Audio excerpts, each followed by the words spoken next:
मुल्क के मौजूदा हालात के खिलाफ तेलंगाना कांग्रेस ने चार मीनार पहुंचकर गुस्से का इजहार किया है। ज्ञानवापी, मथुरा, आगरा समेत दीगर शहरों में जारी मजहबी तनाजे पर पार्टी लीडर राशिद खान ने सवाल उठाए। उन्होंने कहा कि बीजेपी अपनी नाकामी छुपाने के लिए ऐसे मुद्दों को हवा दे रही है, लेकिन मुसलमान अपनी पहचान के खिलाफ किसी तरह की साजिश को बर्दाश्त नहीं करेंगे।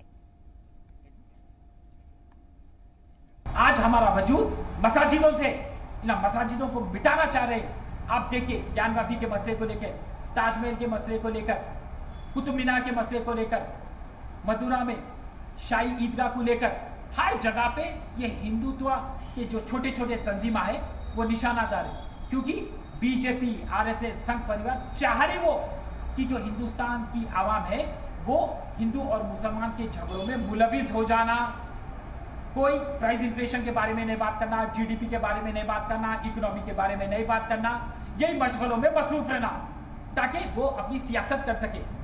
और मैं वाज़ेह तौर पर कहना चाह रहा हूं, हम अमन चाहते हैं मगर जुल्म के खिलाफ।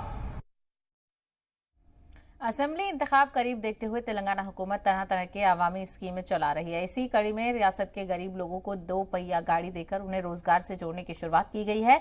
इस मामले पर आम लोगों का कहना है कि हुकूमत की इन कोशिशों से उनकी जिंदगी में बेहतरी आई है और अब वे धीरे धीरे कामयाबी की जानिब आगे बढ़ रहे हैं। हुकूमत के इस काम की तारीफ करते हुए लोगों ने सीएम चंद्रशेखर राव का गरीब परवर बताया और कहा कि सभी हुकूमतों को सबसे पहले गरीबों के लिए सोचना चाहिए।